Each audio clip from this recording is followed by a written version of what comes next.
그건 영화 속 이야기입니다. 이렇게 말하던 미국의 전직 나사 공학자는 한국을 다녀온 뒤 오열했습니다. 세계가 포기한 그 기술을 조용히 그러나 단 한 번에 성공시킨 나라. 그게 대한민국입니다. 도대체 이 작은 나라에서 무슨 일이 벌어진 걸까요? 지금부터 그 충격적인 이야기를 시작합니다. 여기서 잠깐 좋아요와 구독 버튼 눌러주는 센스. 안녕하세요. 저는 조지 매크로입니다. 68세 전 나사 고속교통 시스템 총괄 연구원이었죠. 지금은 MIT에서 교통정책 자문위원으로 일하고 있습니다. 그날도 평소와 다름없는 강의였어요.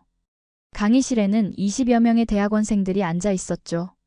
제가 던진 주제는 하이퍼루프의 현실성이었습니다. 칠판에 복잡한 공식들을 적어가며 설명했어요. 진공 상태 유지의 어려움, 에너지 효율성 문제, 안전성 확보의 한계까지. 30년간 나사에서 쌓은 경험을 바탕으로 한 확신이었죠. 하이퍼루프는 물리학적으로 비현실적이라고 생각했습니다. 일론 머스크의 아이디어가 매력적으로 보일 수는 있지만 실제 구현은 불가능하다고 믿었어요. 그런데 그때였습니다. 뒷자리에 앉은 학생 하나가 조심스럽게 질문했어요. 교수님, 그런데 왜 한국은 성공했다고 기사에 나옵니까? 순간 강의실이 조용해졌습니다. 저는 잠깐 멈칫했죠. 한국이라는 단어가 예상치 못한 곳에서 나왔거든요. 저는 코웃음을 쳤습니다. 하지만 이상하게 눈빛이 흔들리는 걸 느꼈어요. 강의는 그렇게 어수선하게 끝났습니다. 하지만 집에 돌아와서도 그 학생의 질문이 머릿속을 떠나지 않았어요. 궁금함이 생겼죠. 정말 한국에서 뭔가 해냈다는 건가? 그날 밤 저는 컴퓨터 앞에 앉았습니다. 인터넷 검색창에 한국 하이퍼루프라고 입력했어요. 나온 결과들을 보면서 점점 놀라게 됐습니다. 2020년 11월 한국철도기술연구원 오송분원에서 시속 1019km 기록이 나와 있었어요. 1:17 축소 모델이긴 하지만 진공 상태에서의 실제 주행이었습니다. 이건 제가 알고 있던 것과 달랐죠. 더 놀라운 건 개발 과정이었어요. 2009년부터 기반 연구를 시작해서 2016년부터 본격 개발에 들어갔다고 나와 있었습니다. 반면 다른 나라들은 어떨까요? 미국의 버진 하이퍼루프는 2023년 자금난으로 해체됐습니다. 중국도 기술은 있지만 실용화에는 한계를 보이고 있었죠. 일본은 아예 다른 자기부상 방향으로 진로를 바꿨고요. 한국만 유독 달랐어요. 조용히 그러나 확실하게 결과를 만들어내고 있었습니다. 저는 의자에 등을 기댔습니다.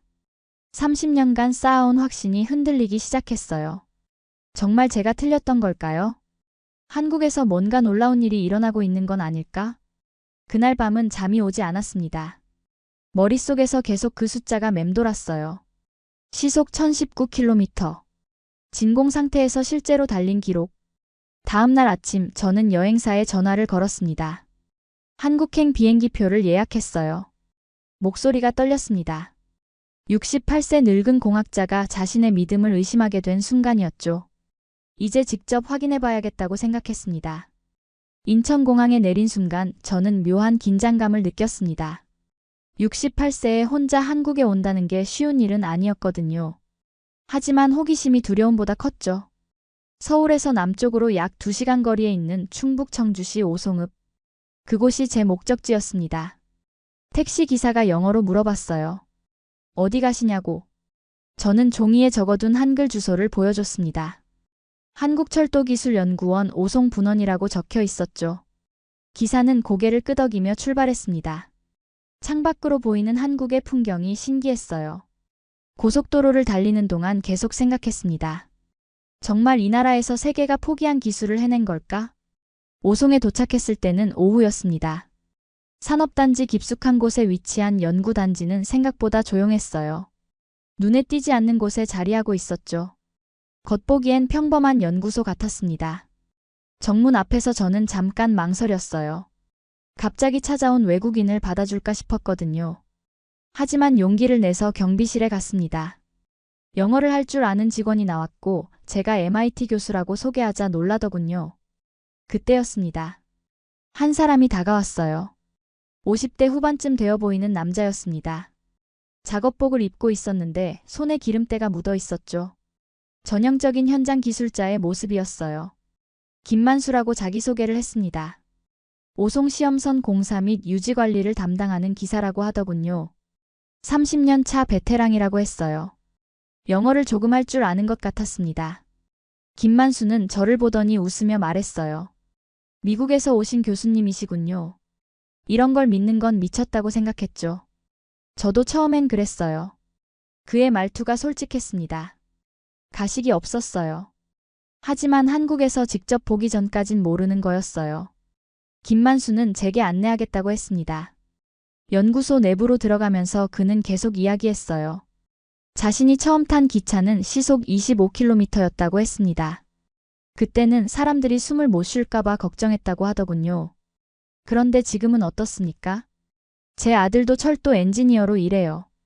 이 진공 튜브 시스템 개발에 참여하고 있죠. 그의 목소리에 자부심이 섞여 있었습니다. 아버지에서 아들로 이어지는 기술자의 자긍심이었어요.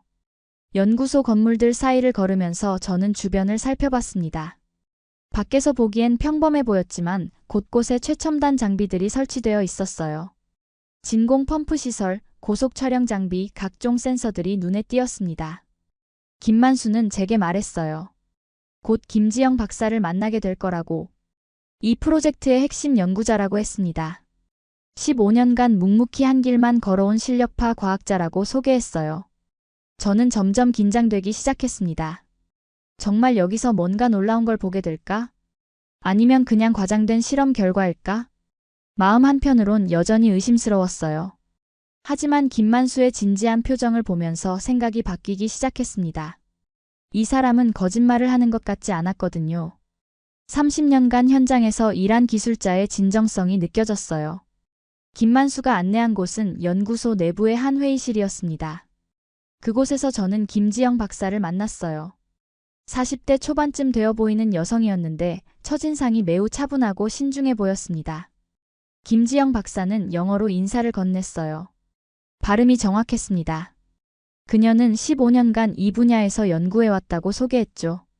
묵묵히 한 길만 걸어온 실력파 과학자라는 김만수의 말이 틀리지 않았어요. 회의실 벽면에는 각종 그래프와 실험 사진들이 붙어 있었습니다. 복잡한 수식들과 함께 캡슐 모형 사진들이 눈에 띄었어요. 저는 그 자료들을 보면서 점점 놀라기 시작했습니다. 김지영 박사가 노트북을 켜고 영상을 보여주기 시작했어요. 화면에는 긴 투명한 튜브가 나타났습니다.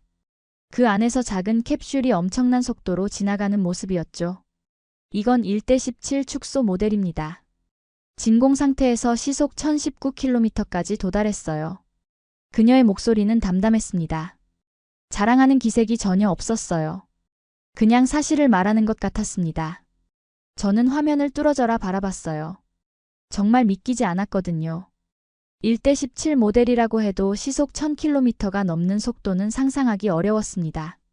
우리가 목표로 하는 건 시속 1200km예요.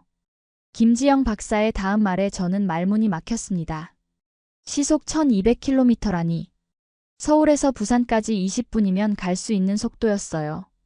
그때 제 머릿속에 한 가지 생각이 스쳤습니다. 일론 머스크의 하이퍼루프 제안이 2013년이었는데 한국은 언제부터 이 연구를 시작했을까요? 혹시 일론 머스크보다 먼저 시작한 건가요? 김지영 박사가 고개를 끄덕였습니다. 우리는 2009년부터 기반 연구를 시작했어요. 본격적인 개발은 2016년부터였죠. 제가 계산해보니 일론 머스크보다 4년이나 앞서 연구를 시작한 거였어요. 그런데 왜 세상은 일론 머스크의 하이퍼루프만 알고 있을까요? 김지영 박사는 계속해서 자료를 보여줬습니다. 다른 나라들의 현황도 설명해줬어요. 미국의 버진 하이퍼루프는 2023년 자금난으로 결국 해체됐다고 했습니다. 중국은 기술은 있지만 실용화 신뢰성에서 한계를 보이고 있었죠. 일본은 어떨까요? 일본은 아예 다른 자기부상 방향으로 진로를 변경했다고 했어요. 하이퍼루프는 포기한 거나 마찬가지였습니다. 그런데 한국은 달랐어요. 조용히 그러나 확실하게 결과를 만들어내고 있었습니다. 2020년 11월에 그 실험은 단순한 시험이 아니었어요. 세계 최초로 진공 상태에서 시속 1000km를 넘긴 실제 기록이었습니다. 저는 충격에 휩싸였어요. 30년간 나사에서 쌓은 지식으로는 이해하기 어려운 상황이었거든요. 제가 불가능하다고 단정했던 기술을 한국에서 현실로 만들어낸 거였습니다. 김지영 박사는 더 놀라운 이야기를 들려줬어요. 이 기술의 상용화 계획까지 구체적으로 세워져 있다고 했습니다. 단순히 실험실에서 끝나는 연구가 아니었어요. 저는 그 순간 깨달았습니다. 제가 지금까지 알고 있던 상식이 틀렸을 수도 있다는 걸. 한국이라는 나라가 세계가 포기한 기술을 조용히 완성해 나가고 있다는 걸 말이에요. 김지영 박사는 저에게 더 충격적인 자료를 보여줬습니다. 세계 각국의 하이퍼루프 개발 현황을 정리한 보고서였어요. 다른 나라들은 어떻게 됐나요? 제가 궁금해서 물어보자 김지영 박사가 화면을 넘기며 설명하기 시작했습니다. 먼저 미국의 상황이었어요. 버진 하이퍼루프는 한때 가장 유망한 프로젝트로 여겨졌습니다. 리처드 브랜슨이 투자했고 네바다 사막에 시험 트랙도 건설했었죠. 하지만 결과는 참담했어요. 2023년 버진 하이퍼루프는 결국 자금난으로 해체됐습니다. 수백억 원을 투자했지만 실용적인 성과를 내지 못했어요. 시험 주행에서도 시속 387km를 넘지 못했습니다. 한국의 절반도 안 되는 속도였죠. 중국은 어떨까요? 중국은 분명 기술력이 있었습니다. 고속철도 분야에서 세계 최고 수준이었거든요. 하지만 하이퍼루프는 달랐어요. 기술은 있지만 실용화 신뢰성에서 한계를 보이고 있었습니다. 중국의 문제는 안전성이었어요. 진공 상태를 유지하면서 동시에 승객의 안전을 보장하는 것이 쉽지 않았습니다. 몇 차례 시험 과정에서 사고가 발생했다는 소문도 있었죠. 일본의 경우는 더 흥미로웠습니다. 일본은 자기 부상 열차 분야에서 세계 최고였어요. 리니어 모터카로 시속 600km까지 달릴 수 있었습니다. 그런데 왜 하이퍼루프는 포기했을까요? 김지영 박사의 설명에 따르면 일본은 아예 다른 방향으로 진로를 변경했다고 했어요. 진공 튜브 방식 대신 기존 자기부상 기술을 발전시키는 쪽을 선택한 거였습니다. 유럽은 어떨까요? 독일과 프랑스, 네덜란드 등에서도 하이퍼루프 연구가 있었지만 모두 초기 단계에서 멈춰 있었어요. 이론 연구나 소규모 시험 정도였습니다. 저는 자료를 보면서 한 가지 의문이 들었어요. 그런데 왜 이런 강대국들이 모두 실패했는데 한국만 성공할 수 있었을까요? 김지영 박사가 잠깐 생각하더니 대답했습니다. 다른 나라들은 너무 성급했어요. 큰 규모의 실험부터 시작해서 문제가 생기면 막대한 비용이 들었습니다. 반면 한국은 달랐어요. 한국은 작은 것부터 차근차근 시작했습니다. 1:17 축소 모델로 기초 원리를 완벽하게 검증한 후에 단계적으로 확대해 나갔어요. 실패해도 비용이 크지 않았고 그 과정에서 쌓인 노하우가 엄청났습니다. 또 다른 차이점은 지속성이었어요. 다른 나라들은 단기간에 결과를 내려고 했습니다. 투자자들의 압박도 있었고 정치적 변화에 따라 프로젝트가 중단되기도 했죠. 하지만 한국은 2009년부터 지금까지 꾸준히 연구를 이어왔어요. 정권이 바뀌어도 경제 상황이 어려워져도 연구는 계속됐습니다. 15년간의 축적된 경험이 지금의 성과를 만들어낸 거였어요. 저는 그때 깨달았습니다. 기술 개발에서 가장 중요한 건 화려한 시작이 아니라 꾸준한 지속이라는 걸. 한국이 세계 최초로 진공 상태에서 시속 1000km를 넘긴 이유가 바로 그것이었어요. 강대국들의 실패와 한국의 성공을 비교하면서 저는 충격을 받았습니다. 제가 알고 있던 세계의 기술 지도가 완전히 바뀌고 있었거든요. 조용한 나라 한국이 세계를 놀라게 하고 있었습니다. 그날 저녁 김만수 기사가 저를 작은 술집으로 데려갔습니다. 오송 근처의 조용한 동네에 있는 곳이었어요. 현지 기술자들이 자주 오는 곳이라고 했습니다. 술집 안은 소박했어요. 몇 개의 테이블과 의자가 전부였죠. 김만수는 소주 한 병을 주문했습니다. 저는 한국 술을 마셔본 적이 없어서 조금 망설였지만 그의 권유를 거절할 수 없었어요. 첫 잔을 마시고 나서 김만수가 이야기를 시작했습니다. 그의 목소리에는 깊은 감정이 담겨 있었어요. 제가 처음 탄 기차는 시속 25km였어요. 저는 깜짝 놀랐습니다. 시속 25km라니. 자전거보다 조금 빠른 속도였죠. 그때가 1980년대 초반이었어요. 사람들이 그렇게 빠른 속도로 달리면 숨을 못 쉴 거라고 걱정했어요. 김만수의 말에 저는 웃음이 나왔습니다. 하지만 그것이 당시 사람들의 솔직한 생각이었을 거예요. 지금 생각해보면 우스운 일이지만 말이죠. 그는 계속해서 한국 철도의 역사를 들려줬어요. 1980년대 시속 25km에서 시작해서 지금은 KTX가 시속 300km로 달린다고 했습니다. 불과 40년 만에 12배나 빨라진 거였어요. 그런데 지금은 어떻습니까? 제 아들도 철도 엔지니어로 일해요. 김만수의 얼굴에 자부심이 스며들었습니다. 아들이 지금 선생님이 본 그 진공 튜브 시스템 개발에 참여하고 있어요. 아버지에서 아들로 이어지는 철도 기술자의 가문이었습니다. 그리고 그 아들은 이제 세계 최첨단 기술을 다루고 있었어요. 술이 조금 올라온 김만수가 주머니에서 무언가를 꺼냈습니다. 하얀 봉투였어요. 결혼 청첩장이었습니다. 제 아들 결혼식이에요. 다음 달에 있어요. 그는 청첩장을 저에게 보여줬습니다. 한글로 쓰여 있어서 자세히는 읽을 수 없었지만 정성스럽게 만든 것 같았어요. 아들이 자랑스러워요. 아버지는 시속 25km 기차를 고치는 일을 했는데 자신은 시속 1200km 캡슐을 만드는 일을 한다고 하더군요. 저는 그 순간 깊은 감동을 받았습니다. 한 가족의 두 세대가 한국 철도 기술의 발전사를 그대로 보여주고 있었거든요. 김만수는 소주잔을 들며 말했어요. 한국 철도는 지금 우리가 생각한 미래보다 먼저 와 있어요. 그의 말이 저에게 크게 와닿았습니다. 정말 그랬어요. 제가 MIT에서 불가능하다고 가르쳤던 기술이 이미 이곳에서 현실이 되고 있었거든요. 저는 청첩장을 받아들고 멍하니 바라봤습니다. 한국어로 쓰여 있어서 내용은 알 수 없었지만 그 의미는 충분히 이해할 수 있었어요. 새로운 세대가 더 큰 꿈을 이루어가고 있다는 의미였습니다. 그날 밤 호텔로 돌아가는 길 저는 계속 생각했어요. 김만수 기사의 이야기가 머릿속을 떠나지 않았습니다. 시속 25km에서 시속 1200km까지.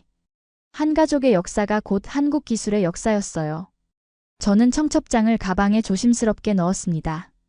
이건 단순한 결혼 청첩장이 아니었어요. 한국이 이룬 기술 혁신의 상징이었습니다. 다음 날 아침 김지영 박사가 저를 실험 현장으로 안내했습니다. KRRI 오송 분원 내부의 특별한 구역이었어요. 일반인은 출입할 수 없는 곳이라고 했습니다. 거대한 철문을 지나자 놀라운 광경이 펼쳐졌어요. 축소형 진공 튜브 실험장이었습니다.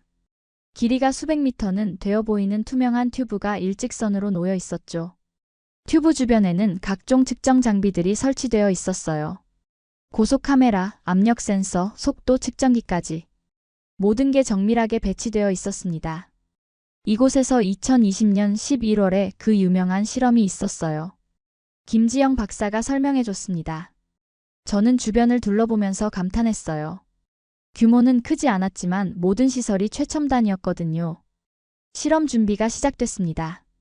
1:17 크기의 작은 캡슐이 튜브 한쪽 끝에 장착됐어요. 실제 크기의 17분의 1이라고 해도 꽤 정교하게 만들어져 있었습니다. 진공 펌프가 작동하기 시작했어요. 튜브 안에 공기가 빠져나가면서 진공 상태가 만들어졌습니다. 압력계 수치가 점점 떨어지는 게 보였어요. 김지영 박사가 컴퓨터 화면을 가리키며 말했습니다. 지금 튜브 안이 거의 완전한 진공 상태예요. 저는 긴장했습니다. 정말 시속 1000km가 넘는 속도가 나올까요? 아직도 믿기지 않았거든요. 실험을 시작하겠습니다. 김지영 박사가 버튼을 눌렀어요. 그 순간 캡슐이 움직이기 시작했습니다. 처음엔 천천히 출발했지만 점점 속도가 빨라졌어요. 투명한 튜브 안에서 캡슐이 지나가는 모습을 볼 수 있었습니다. 속도가 점점 빨라지면서 캡슐의 모습이 흐릿해지기 시작했어요. 화면에 실시간으로 속도가 표시됐습니다. 시속 200km, 400km, 600km. 숫자가 계속 올라갔어요. 시속 800km를 넘어서면서 저는 숨을 멈췄습니다. 정말 가능한 일이었어요. 제가 불가능하다고 생각했던 일이 눈앞에서 일어나고 있었거든요. 시속 900km, 950km, 1000km. 드디어 시속 1000km를 돌파했습니다. 하지만 여기서 끝이 아니었어요. 최종 기록이 화면에 나타났습니다. 시속 1019km. 정확히 그 숫자였어요. 제가 인터넷에서 봤던 바로 그 기록이었습니다. 저는 손으로 입을 가리고 뒤로 물러섰어요. 믿을 수 없었거든요. 이건 영화도 아니고 이론도 아니었습니다. 제 눈 앞에서 일어난 현실이었어요. 캡슐은 튜브 반대편에서 안전하게 정지했습니다. 아무런 문제 없이 완벽한 실험이었어요. 모든 시스템이 정상적으로 작동했습니다. 김지영 박사가 저를 바라보며 말했어요. 이게 2020년 11월 실험의 재현이에요. 저는 아무 말도 할 수 없었습니다. 30년간 나사에서 일하면서 쌓은 모든 상식이 무너지는 순간이었거든요. 실험장 안은 조용했어요. 기계들의 작동음만 들릴 뿐이었습니다. 하지만 그 침묵 속에 엄청난 의미가 담겨 있었어요. 인류가 꿈꿔왔던 초고속 교통이 현실이 된 순간이었습니다. 저는 그 자리에 서서 한동안 멍하니 있었어요. 제가 지금까지 믿어왔던 모든 것들이 틀렸을 수도 있다는 생각이 들었습니다. 한국이 조용히 해낸 이 놀라운 성과 앞에서 저는 그저 경외감을 느낄 뿐이었어요. 실험이 끝난 후 저는 한동안 말을 할 수 없었습니다. 의자에 앉아서 멍하니 화면만 바라보고 있었어요. 시속 1019km라는 숫자가 계속 머릿속을 맴돌았습니다. 김지영 박사는 제 상태를 이해하는 듯 했어요. 조용히 기다려줬습니다. 아마 외국 전문가들이 이곳을 방문할 때마다 비슷한 반응을 보였을 거예요. 한참을 그렇게 있다가 저는 입을 열었습니다. 저는 틀렸어요. 당신들이 옳았고요. 영어로 말했지만 제 목소리가 떨리는 걸 느꼈어요. 68세 늙은 공학자가 자신의 모든 믿음을 부정하는 순간이었습니다. 김지영 박사가 차분하게 대답했어요. 우린 기술로 자랑하지 않아요. 보여줄 뿐입니다. 그녀의 말이 저에게 깊은 인상을 남겼습니다. 자랑하지 않는다. 그냥 보여줄 뿐이라니. 이런 겸손함이 어떻게 가능할까요? 저는 그때 MIT 강의장에서의 제 모습을 떠올렸어요. 하이퍼루프는 불가능하다고 단정하며 냉소적으로 웃었던 모습이 머릿속에 스쳐갔습니다. 얼마나 오만했던 걸까요? 다른 나라 전문가들도 많이 오나요? 제가 물어보자 김지영 박사가 고개를 끄덕였어요. 독일, 프랑스, 일본에서도 왔어요. 처음엔 모두 비슷한 반응을 보이시더군요. 저와 같은 반응이었을 거예요. 불가능하다고 생각했다가 현실을 보고 충격받는 반응 말이죠. 김지영 박사는 계속해서 말했어요. 한국이 이 기술을 개발하는 방식은 다른 나라와 달랐다고 했습니다. 큰 소리 내지 않고 조용히 연구했다고 하더군요. 우리는 결과로 말하는 것을 좋아해요. 그녀의 말에 저는 깊이 공감했습니다. 정말 그랬어요. 한국은 말보다 실천을 중시하는 나라였어요. 15년간 묵묵히 연구한 결과가 바로 이 놀라운 성과였습니다. 저는 실험장을 다시 한번 둘러봤어요. 화려하지 않았습니다. 그냥 필요한 장비들만 정확하게 배치되어 있을 뿐이었어요. 하지만 그 속에서 인류 역사를 바꿀 기술이 완성되고 있었습니다. 김지영 박사가 또 다른 자료를 보여줬어요. 앞으로의 계획이었습니다.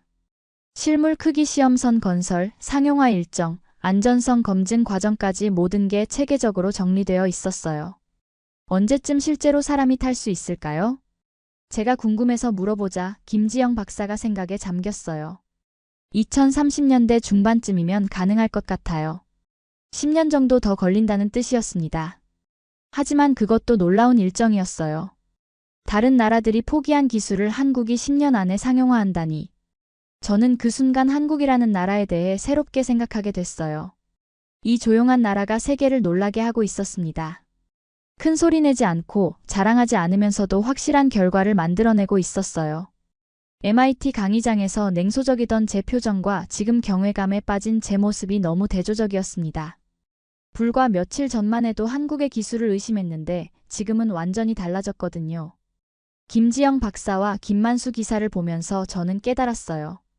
진정한 전문가는 자랑하지 않는다는 걸. 그들은 그냥 묵묵히 자신의 일을 할 뿐이었습니다. 그리고 그 결과로 세상을 바꾸고 있었어요. 한국의 하이퍼루프 기술은 단순한 과학 기술이 아니었습니다. 그것은 조용한 1등의 품격을 보여주는 상징이었어요. 인천공항으로 향하는 버스 안에서 저는 지난 며칠을 되돌아봤습니다. 한국에 온 목적은 단순했어요. 한국의 하이퍼루프 기술이 과장된 것인지 확인하려는 것이었죠. 하지만 결과는 완전히 달랐습니다. 공항 라운지에 앉아서 저는 노트북을 열었어요. MIT에서 해야 할 다음 강의 자료를 수정해야 했거든요. 기존 자료를 보니 부끄러웠습니다. 하이퍼루프는 불가능하다고 단정했던 슬라이드들이 너무 오만해 보였어요. 저는 새로운 슬라이드를 만들기 시작했습니다. 제목을 한국이 해낸 기술, 진정한 미래교통의 서막이라고 적었죠. 손가락이 떨렸어요. 제 모든 믿음을 바꿔야 하는 순간이었거든요. 비행기에 탑승한 후에도 계속 작업했어요. 한국인 승무원이 다가와서 물어봤습니다. 어떠셨나요? 한국 방문이? 저는 잠깐 생각했어요. 뭐라고 대답해야 할까요? 놀라웠습니다. 정말 놀라웠어요. 김지영 박사가 보여준 자료들을 정리했습니다. 시속 1019km 기록, 2009년부터 시작된 연구 과정, 다른 나라들의 실패 사례까지 모든 걸 포함했어요. 창밖을 보니 한국 땅이 점점 멀어지고 있었습니다. 저는 그 순간 묘한 감정을 느꼈어요. 이 작은 나라에서 세계를 바꿀 기술이 완성되고 있다는 사실이 경이로웠거든요. 김만수 기사가 준 결혼 청첩장을 다시 꺼내봤습니다. 한글로 쓰여 있어서 내용은 알 수 없었지만 그 의미는 충분히 이해할 수 있었어요. 새로운 세대가 더 큰 꿈을 향해 나아가고 있다는 의미였죠. 비행기가 태평양 상공을 지나가면서 저는 계속 생각했어요. 왜 한국만 성공할 수 있었을까? 답은 김지영 박사의 말에 있었습니다. 자랑하지 않고 보여줄 뿐이라는 철학이었어요. 미국과 유럽의 기업들은 화려한 발표와 투자 유치에 집중했습니다. 언론에 자주 나오고 큰 소리를 쳤죠. 하지만 실제 결과는 없었어요. 반면 한국은 조용히 연구했습니다. 15년간 묵묵히 기술을 완성해 나갔어요. 착륙을 앞두고 저는 마지막 내레이션을 적었습니다. 옆자리 승객이 제 화면을 보더니 물어봤어요. 한국에 대한 글을 쓰시는 건가요? 네, 한국의 놀라운 기술에 대한 이야기예요. 속도는 숫자가 아니다. 그것은 사람의 땀, 기술자의 땀, 그리고 기다려준 국민의 신뢰다. 그 모든 것이 모여 이 조용한 나라가 세계를 이끄는 지금, 그 이름은 대한민국이다. 보스턴 로건 공항에 내린 순간 저는 완전히 다른 사람이 되어 있었습니다. 68세에 새로운 진실을 배운 늙은 공학자였어요. 일주일 후 저는 다시 MIT 강의실에 서 있었습니다. 같은 자리, 같은 학생들이었지만 제 마음은 완전히 달랐어요. 새로 만든 슬라이드를 켜고 강의를 시작했습니다. 여러분, 지난주 제가 한국에 다녀왔습니다. 강의실이 조용해졌어요. 학생들이 집중하기 시작했죠. 한국이 해낸 기술에 대해 말씀드리고 싶습니다. 진정한 미래교통의 서막이 열리고 있어요. 화면에 시속 1019km 기록이 나타났습니다. 학생들이 놀라는 표정을 지었어요. 그때 뒷자리에 앉았던 그 학생이 손을 들었습니다. 교수님, 지난번에 불가능하다고 하셨는데요? 저는 잠깐 멈칫했지만 솔직하게 대답했어요. 제가 틀렸습니다. 한국이 옳았어요. 강의실의 웅성거림이 일었습니다. 하지만 저는 당당했어요. 진실을 인정하는 것이 진정한 학자의 자세라고 생각했거든요. 창밖을 보는 제 눈에 존경이 서려 있었습니다. 며칠 전만 해도 세계 최고라고 생각했던 이 땅이 이제는 다르게 보였어요. 진정한 혁신은 다른 곳에서 일어나고 있었거든요. 제 가방 안에는 여전히 김만수 기사의 아들 결혼 청첩장이 들어 있었어요. 그것은 단순한 청첩장이 아니었습니다. 시속 25km 기차를 고치던 아버지에서 시속 1200km 캡슐을 만드는 아들로 이어지는 한국 기술의 발전사였어요.